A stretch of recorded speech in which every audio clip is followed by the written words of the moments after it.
বিসমিল্লাহির রহমানির রহিম। আসসালামু আলাইকুম ওয়া রাহমাতুল্লাহি ওয়া বারাকাতুহু। প্রিয় দর্শকবৃন্দ, একজন নাস্তিক কোরআনের নামে মিথ্যা অপবাদ দিয়ে বলছে যে কোরআন নাকি আল্লাহর পাঠানো কোনো কিতাব নয়, কোনো গ্রন্থ নয়, এটা নাকি মানব রচিত, অর্থাৎ মুহাম্মদ সাল্লাল্লাহু আলাইহি সাল্লামের লেখা কোনো কিতাব। আসুন সে কি বলছে এই বিষয়ে আমরা জানি। ইসলামের সবচাইতে গুরুত্বপূর্ণ গ্রন্থ হচ্ছে কোরআন।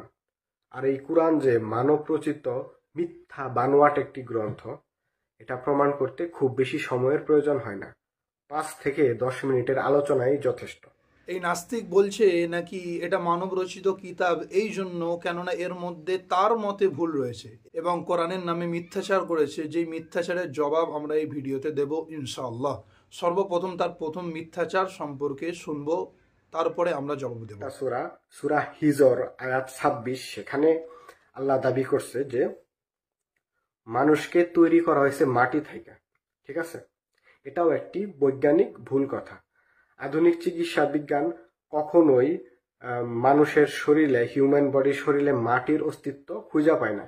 প্রিয় দর্শকবৃন্দ, আপনারা শুনলেন সে সর্বপ্রথম যেই মিথ্যাচারটা করেছে সেটা হলো যে সে বলছে যে কোরআনের সূরা হিজরের মধ্যে এসেছে নাকি আল্লাহ মানুষকে মাটি থেকে সৃষ্টি করেছে, কিন্তু আধুনিক বিজ্ঞান বলছে মানুষের মধ্যে মাটির কোনো অস্তিত্ব খুঁজে পাওয়া যায় না।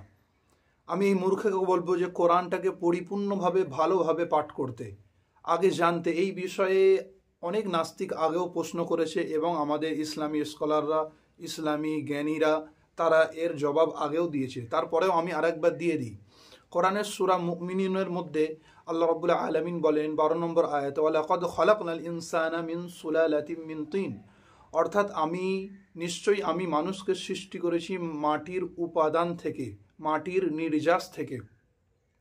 এবং অপর এক আয়াতে আল্লাহ রাব্বুল আলামিন সূরা তালাকের 6 নম্বর আয়াতে আল্লাহ বলছেন খুলিকা মিন মাইন দাফিক, অর্থাৎ আমি মানুষকে সৃষ্টি করেছি, তোমাদেরকে সৃষ্টি করেছি বীর্য থেকে, নাপাক পানির ফোঁটা থেকে। এর দ্বারা বোঝা যায় যে আল্লাহ রাব্বুল আলামিন এখানে বোঝাতে চাইছেন আমি মানুষকে সৃষ্টি করেছি এই 3 উপাদান থেকে। আমাকে যদি কেউ জিজ্ঞাসা করে যে চা বানাতে কি লাগে, কি প্রয়োজন হয়, আমি বলবো চা পাতা দিয়ে চা বানানো যায়। আবার যদি সেই ব্যক্তি আমাকে প্রশ্ন করে যে চা বানাতে আর কি লাগে, আমি তখন বলবো পানি লাগে, চিনি লাগে, দুধ লাগে। আর শুধু যদি লাল চা বানাতে হয় তাহলে দুধ ছাড়া চা বানাতে হয়। এই জন্য আল্লাহ রাব্বুল আলামিন কোরআনে বলেন মানুষকে আমি সৃষ্টি করেছি মাটি থেকে, অর্থাৎ মাটির উপাদান সমূহ লাগে মানুষকে সৃষ্টি করতে। বিজ্ঞান বলছে মাটির 26টি উপাদান মানুষের শরীরের মধ্যে পাওয়া যায় এবং যে বীর্য থেকে মানুষ সৃষ্টি হয় সেই বীর্য আসে মাটির উপাদান সমূহ থেকে। মাটির উৎপাদিত খাবার খেয়েই সেই বীর্য শরীরের মধ্যে তৈরি হয়। তো এই যে প্রশ্নটা করেছে এটা একটু মূর্খর মতো প্রশ্ন। প্রিয় দর্শকবৃন্দ, এবার আসুন আমরা তার দ্বিতীয় মিথ্যাচারটি শুনবো এবং তার জবাব দেব। কেউ যদি বলে যে সূর্যের আলো ছাড়া আমি একটা গাছ জন্ম দিতে সক্ষম হয়েছি, তাহলে লোকে তাকে পাগল বলবে। কিন্তু আল্লাহ এখানে বলতেছে কুরআনে সূরা বাকারাতে, সূরা হামিম এসব আয়াতে বলতেছে যে পৃথিবীতে উনি গাছপালা আগে তৈরি করছে, সূর্য পরে তৈরি করছে। ঠিক আছে, সেটা একটা হাস্যকর কথা। প্রিয় দর্শকবৃন্দ, এখানেই নাস্তিক দ্বিতীয় যে অপবাদটি লাগিয়েছে কোরআনের ওপরে সেটি হলো কোরআন বলছে যে আল্লাহ রাব্বুল আলামিন কোরআনে বলেছেন যে পৃথিবীকে আমি প্রথমে সৃষ্টি করেছি এবং তারপর আমি আসমান সমূহ সৃষ্টি করেছি, কিন্তু বিজ্ঞান বলছে পৃথিবী এবং মহাকাশ একই সঙ্গে বিস্ফোরণের মাধ্যমে সৃষ্টি হয়েছে, অর্থাৎ বিগ ব্যাংকের মাধ্যমে। এখানে সেই নাস্তিক যে উদ্ধৃতিটা দিয়েছে সেটি হলো সূরা বাকারার 29 নম্বর আয়াতের, যেখানে আল্লাহ বলছেন হুয়াল্লাযী খালাকা লাকুম মা ফিল আরদি জামিআ সুম্মা ইসতাওয়া ইলাস সামাই ফাসাওয়াহুন্না সাবআ সামাওয়াত। তো এখানে সে যে উদ্ধৃতি দিয়েছে সেটি ভুল, কেননা এই যে সুম্মা এটার মানে 3টে, তারপর, তখনই বা একই সঙ্গে। এখানে যদি আমরা তারপরের মানেটা লাগাই, সংযুক্ত করি, তাহলে এটা ভুল। কিন্তু যদি এখানে একই সাথে বা একই সঙ্গে এই মানেটা সংযুক্ত করি তাহলে এটা ঠিক।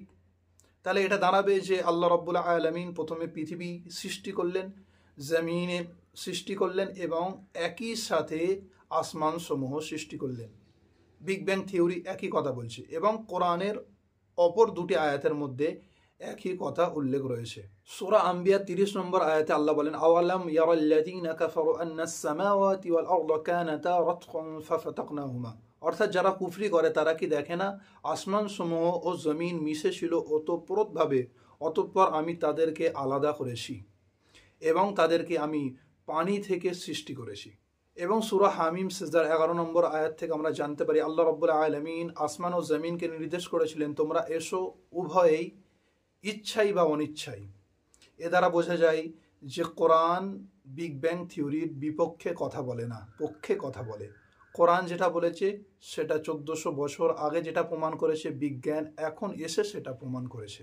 প্রিয় দর্শকবৃন্দ, আসুন এবার আমরা এই নাস্তিকের তৃতীয় অপবাদটা শুনি। আজকে আমি কোরআনের কিছু অবৈজ্ঞানিক এবং ভুলভাল কথা নিয়ে আলোচনা করব। যেরকম কোরআনের সূরা ফুরকানের 48 নম্বর আয়াতে আল্লাহ বলতেছে যে বৃষ্টির পানি বিশুদ্ধ। এখন প্রশ্ন হচ্ছে, বৃষ্টির পানি কি সবসময় বিশুদ্ধ হয়? সব অঞ্চলেই কি বিশুদ্ধ বৃষ্টিপাত হয়? উত্তর হচ্ছে না। আমরা জানি যে অ্যাসিড বৃষ্টি বলে একটা ব্যাপার আছে। অ্যাসিড বৃষ্টি কিন্তু পরিবেশ এবং মানুষের জন্য বেশ ক্ষতিকর। প্রিয় দর্শকবৃন্দ, এখানে সে যে অপবাদটি দিয়েছে, সে বলেছে কোরআনে আল্লাহ বলেছেন ওয়ানজালনা মিনাস সামাই মাআন তাহুরা, অর্থাৎ নিশ্চয়ই আমি মেঘমালা থেকে পবিত্র পানি বর্ষণ করি। কিন্তু পৃথিবীর সব পানি তো পবিত্র নয়। অনেক সময় আমরা দেখতে পাই যে অ্যাসিড বৃষ্টি মানুষের জন্য ক্ষতিকর। তো এই মূর্খকে আমি বলতে চাই যে পৃথিবীর 98% ভালো বৃষ্টি হয়, অর্থাৎ এই পানির দ্বারা মানুষের উপকার হয়, পবিত্র হয়, এই পানি পান করার যোগ্য হয়। তাহলে সেই জায়গায় কি পানিকে কি বলে সম্বোধন করা হবে? একটি উদাহরণ আমি দিতে চাই যে মানুষের শরীরের মধ্যে মোট 78টি অঙ্গ থাকে, এটা বিজ্ঞান বলছে। কিন্তু অনেক মানুষ জন্মগত তাদের হাত থাকে না, পা থাকে না, অনেকের চোখ থাকে না। তাহলে তাদেরকে 78টা অঙ্গ শরীরে এলো, তাহলে এটা তো বিজ্ঞানের ভুল। এটা যদি আমি বিজ্ঞানকে ভুল প্রমাণিত করার জন্য এই কথাটা বলি, তাহলে আমাকে লোক মূর্খ ছাড়া আর কিছুই বলবে না। আর একটা সহজ উদাহরণ যদি আমি দিই, একটা ছুরি সেটা কি কাজে লাগে? কাটার জন্য কাজে লাগে। এখন যদি কেউ বলে তুমি বললে ছুরিটা কাটার কাজে লাগে, কিন্তু এই ছুরিটা দিয়ে তুমি হাওড়া ব্রিজ কাটতে পারবে না, তাহলে এটা কি মূর্খামি নয়? এটা অবশ্যই মূর্খামি। এটা একটা সাধারণ বিবেক, একটা সাধারণ বুদ্ধিজীবী মানুষ বলবে যে হ্যাঁ, সারা পৃথিবীতে যদি 98% পানি পবিত্র হয় তাহলে সেটাকে পবিত্র বলেই গণ্য করা হবে। এই মূর্খ নাস্তিককে কি বলতে চান কমেন্টের মাধ্যমে অবশ্যই জানাবেন। এই মূর্খ আরও বলেছে যে মুহাম্মদ সাল্লাল্লাহু আলাইহি সাল্লাম নাকি কোনোদিন জীবনে রক্ত বৃষ্টি দেখেননি, দেখলেও তিনি বুঝতে পারেননি, কারণ তিনি মূর্খ ছিলেন। তো এই নাস্তিককে আমি বলতে চাই যে তিরমিজি শরীফের একাধিক হাদিসের মধ্যে রক্ত বর্ণের বৃষ্টির কথা উল্লেখ হয়েছে, অর্থাৎ অ্যাসিড বৃষ্টির কথা। তো এটা তার মিথ্যাচার এবং জ্ঞানের কমি ছাড়া আর কিছু না। অনুমোদন দিছে যে নিজের চাচাতো বোন, ফুফাতো বোন, মামাতো বোনের সাথে বিয়ে চলে, ঠিক আছে, তাদের সাথে বিয়ে চলে, সবকিছু চলে। সো এটাও কিন্তু একটা বৈজ্ঞানিক ভুল কথা। এই মূর্খ নাস্তিককে আমি বলবো একটু ভালোভাবে পড়াশোনা করে তারপরে ভুল ধরতে আসার জন্য। বিজ্ঞান বলছে যদি কোনো বাবা তার মেয়েকে বিবাহ করে বা কোনো ভাই বোন নিজের একসঙ্গে বিবাহ করে, তাদের ক্ষেত্রে এই সম্ভাবনাটা খুবই বেশি। কিন্তু খালাতো বোন, চাচাতো বোন, মামাতো বোন, এদেরকে বিয়ে করলে অচেনা লোককে বিয়ে করার তুলনায় সম্ভাবনা একটু বেশি।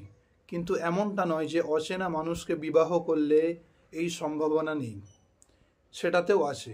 তার তুলনায় এই চাচাতো বোন, ফুফাতো বোন বা মামাতো বোনকে বিয়ে করলে এটার সম্ভাবনা অল্প বেশি। আমি একটি মুসলিম সমাজের মধ্যে বাস করি এবং আমাদের এখানে অনেক মানুষ আছে যারা নিজের নিকট আত্মীয়কে বিয়ে করেছে, কিন্তু তারপরেও তাদের মধ্যে কোনো এমন জিনিস দেখিনি যে তাদের সন্তানেরা পঙ্গু হয়েছে বা বিভিন্ন রকম রোগে আক্রমিত হয়েছে।